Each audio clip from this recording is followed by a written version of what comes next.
卫生白皮书是一份国家卫生改革计划书，分15年执行及落实4大支柱和15项策略。它概述了卫生系统面临的主要挑战，并提出解决方案，以确保更高质量、可持续和有弹性的卫生系统。其中，近年来悬而未决的合约医生问题，也有望在卫生白皮书中获得解决。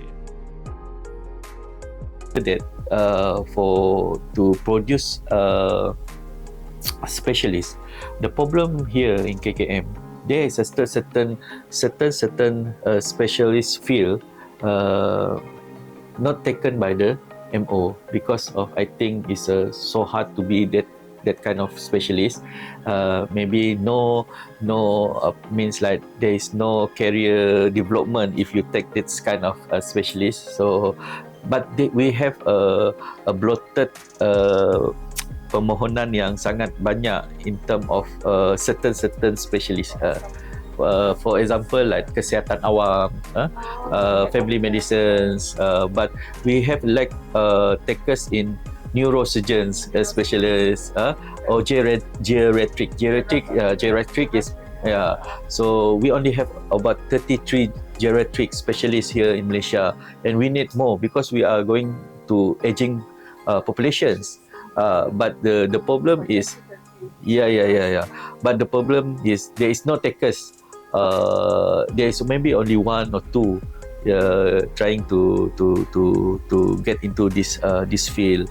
So we have a lot of slot for the specialists, but still not enough to accommodate the needs of the publics.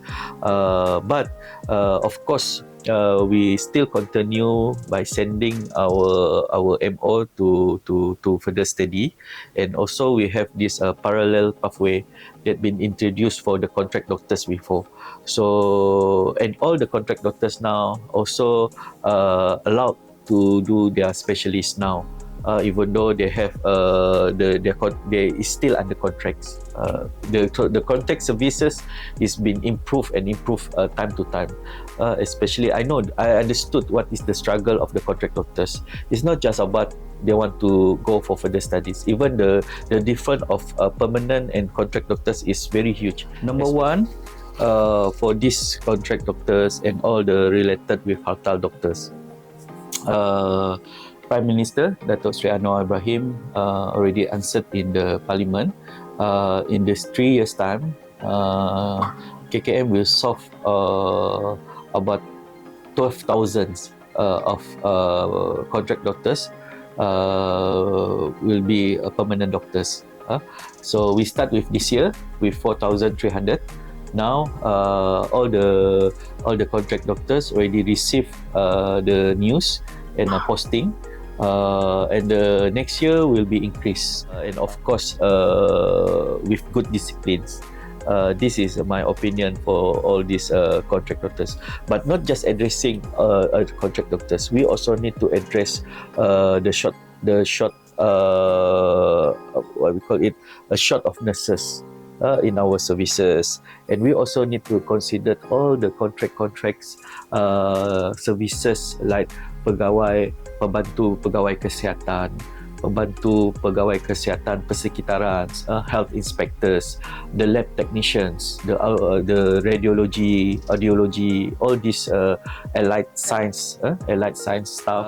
This year, for nurses, there is almost more than 2,000 nurses, contract nurses will be permanent. These nurses is not under Kementerian Kesihatan sponsors. It's not nurse sponsored by Kementerian Kesihatan, means like from Institute Kejuruteraan KKM. This is from the private. Yeah, they are from private, so we also take them because we are very short of nurses. And as for your informations, even the private hospitals and clinic also request more nurses because we are facing a brand drain for this nurse, especially to Singapore and Middle East and even in UK, because our nurse is considered as a very good nurse, For example, like in Singapore, why they are preferred Malaysians now? Because Singapore is tapping healthcare tourism. That is a very big business. It's about 11 USD, 11 million USD business. It's a billion business. So we have the so-called Nusantara elements lah. To cater all these Indonesians clients. So Singapore even do some headhunting for our nurses in private college.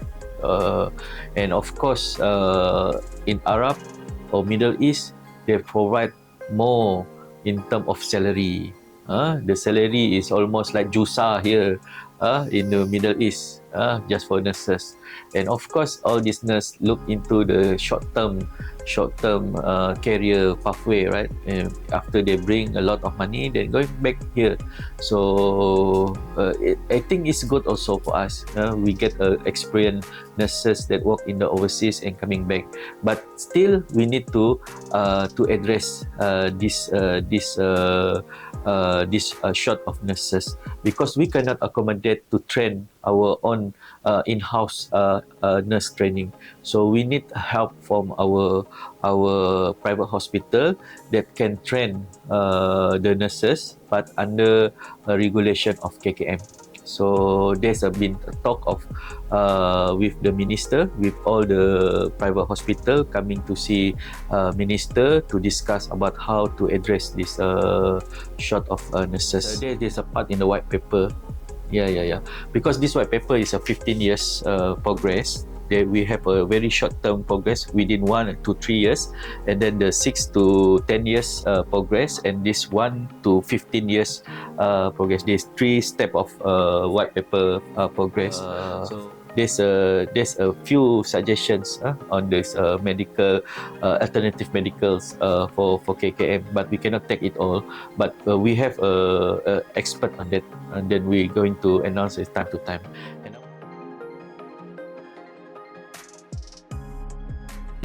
Maybe certain individual or members of parliament is so daring criticize of this bill, but not majority of them. Majority of them is a silent supporters of this bill. So I can tell you, I hope the public is supporting. Even the PM also supporting this GEG, because based on his answer during the budgeting, he said when he introduced excise duty for BEP, he also supporting GEG initiative. And then in the answering during the PMQT time, Prime Minister question, he also repeating GEG tidak akan ditinggalkan. That's why we still include the GEG element in this spirit of smoking tobacco control bill. So I hope this will be a big bills that will be tabled in the October. So at the moment, we're going to